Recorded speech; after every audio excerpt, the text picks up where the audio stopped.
Assalamualaikum warahmatullahi wabarakatuh.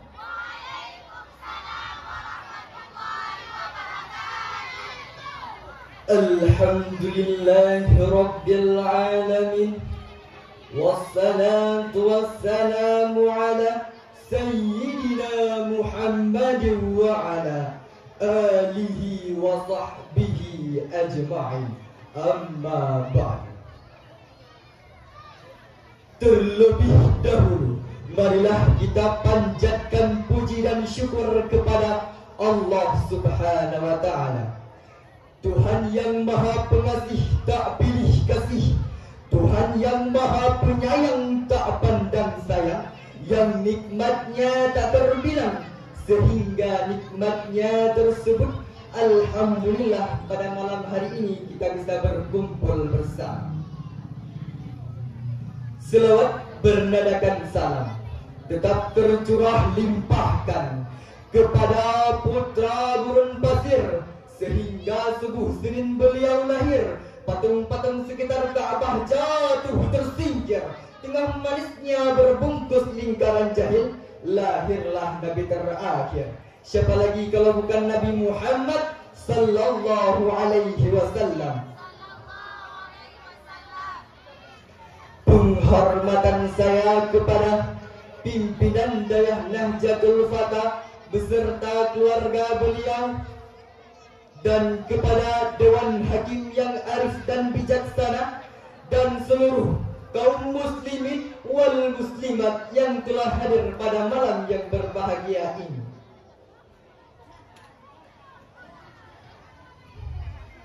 Di Matang Jilikat ada Dayah Darul Falah, di Paya 2 ada Dayah Nahdlatul Fatah. Di sini ada saya untuk menyampaikan sebuah pidato singkat yang berjudul Konsep Al-Quran yang Menyikapi Hoax.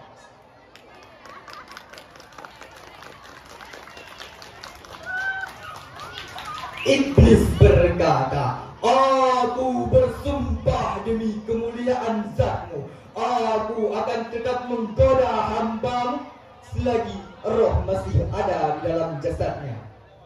Hadirin, iblis menyuruh kita untuk memberitakan berita yang tak benar akan sumber dan fakta kebenarannya. Agar apa? Agar mereka memiliki teman di dalam neraka jahanam. Na'udzubillah min dzalik. Ma'asyiral muslimin wal muslimat rahimakumullah. Zif Zaliski, seorang pakar komunikasi dunia, di dalam bukunya Spiritualitas Sains Berspace, ia mengatakan perkembangan dunia informasi pada saat sekarang ini telah mencapai tahap yang sangat mencekam. Di satu sisi melahirkan nilai-nilai positif yang mampu meningkat taraf hidup manusia. Di satu sisi lain hadirin, perkembangan informasi baik melalui media cetak dan elektronika, bila tidak dibingkai dengan nilai-nilai agama, hanya akan menimbulkan sebuah kerusakan, bahkan kehancuran di dalam kehidupan manusia. Kekhawatiran tersebut kini telah terbukti dengan maraknya penyebaran berita hoax yang terjadi. Tak sedikit orang yang hatinya terluka, lalu menumbuhkan dendam di dalam dada karena penyebaran kebohongan suatu berita, mulai dari isu politik, sosial, sara maupun yang lainnya, yang mengakibatkan perpecahan berbangsa dan bernegara. Oleh karena itu hadirin, marilah kita simak firman Allah yang termaktub di dalam Al-Quran surah Al-Hujurat ayat 6 yang berbunyi, Bismillahirrahmanirrahim. Ya ayyuhalladzina amanu in ja'akum fasikum binaba'in fatabayyanu an tusibu qauman bijahalatin fatusbihu ala ma fa'altum fa'altum nadimun.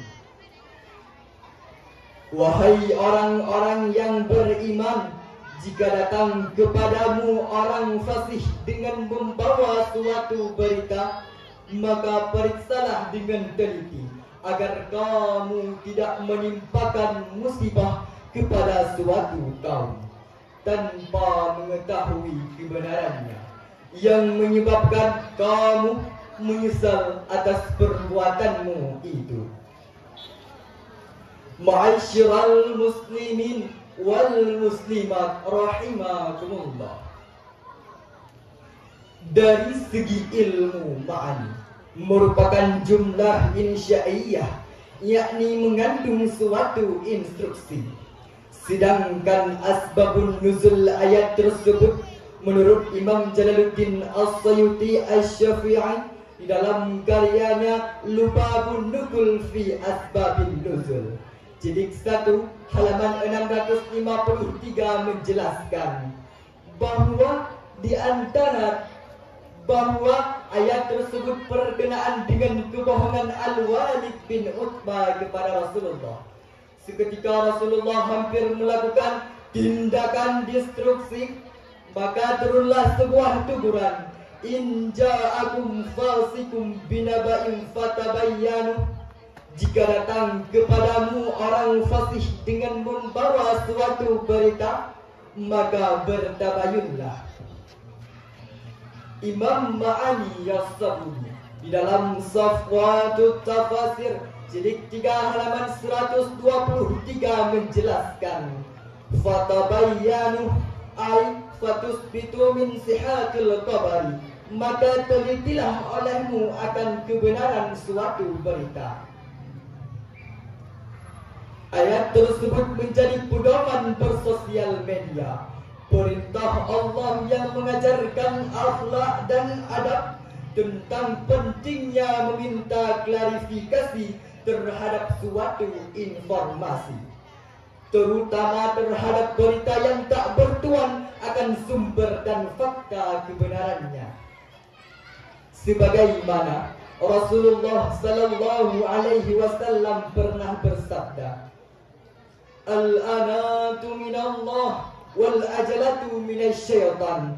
Kehati-hatian itu berasal dari Allah dan tergesa-gesa itu berasal dari syaitan. Hadis riwayat Imam Muslim. Lalu hadirin, mengapa kita harus tabayun dahulu atas kebenaran suatu berita?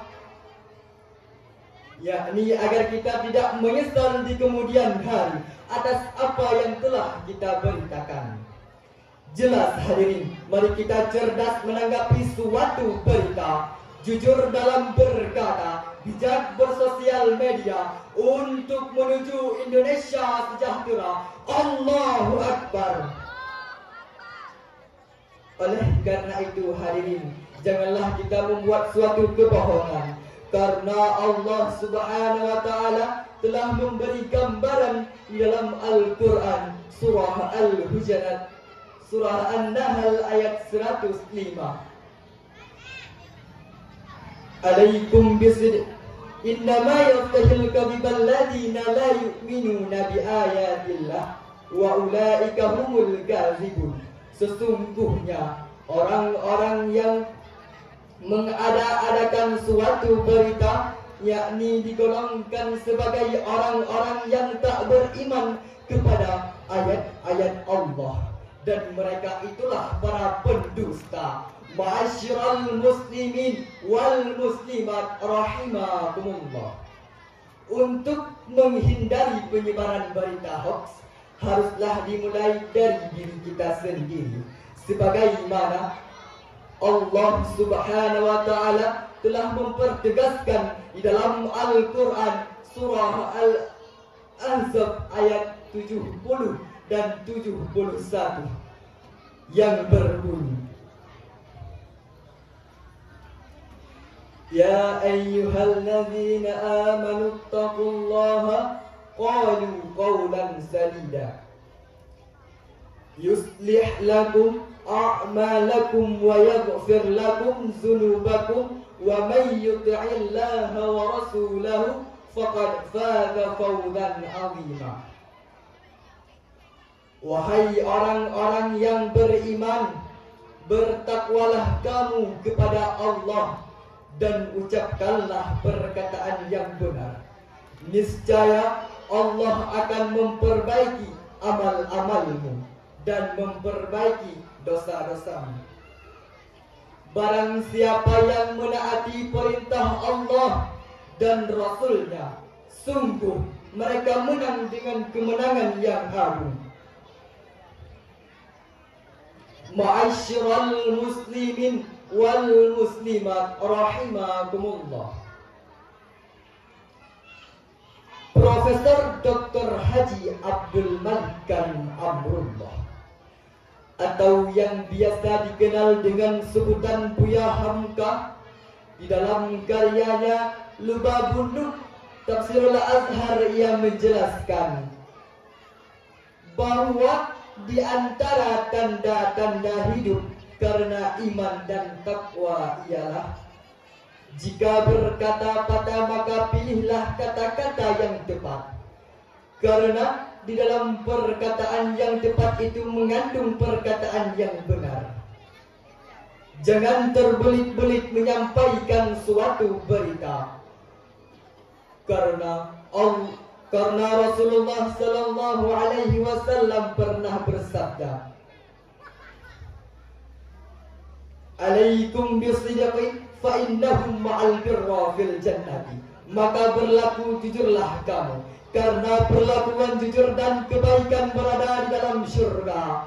Selanjutnya hadirin, pada ayat 71 menurut Imam Jalaluddin As-Sayuti Asy-Syafi'i dan Imam Jalaluddin Al-Mahalli, di dalam karyanya Tafsir Jalalain, mereka menjelaskan nalu ghayati matlubah, mereka mendapatkan apa yang mereka dambakan. Demikianlah syarahan yang dapat saya sampaikan. Sebagai kesimpulan dari syarahan saya, bila datang orang fasih dengan membawa suatu berita, maka periksalah terlebih dahulu agar kita tidak menyesal di kemudian hari. Oleh karena itu hadirin, jangan berkecil hati dengan kekuranganmu dan jangan kau sombong dengan kelebihanmu. Semua itu hanya milik Allah. Syukuri apa yang kamu miliki, jangan iri yang apa orang lain miliki, maka Allah Subhanahu wa taala akan memberi apa yang belum kamu miliki. Demikianlah syarahan yang dapat saya sampaikan. Lebih dan kurang mohon dimaafkan. Penutup kata pantun Garmina, jauhi komunisme, paham perusak bangsa, tingkatkan nasionalisme, Indonesia sejahtera. Pohon dadap di tepi laman, mohon maaf atas segala kesalahan. Wabillahi taufiq wal hidayah.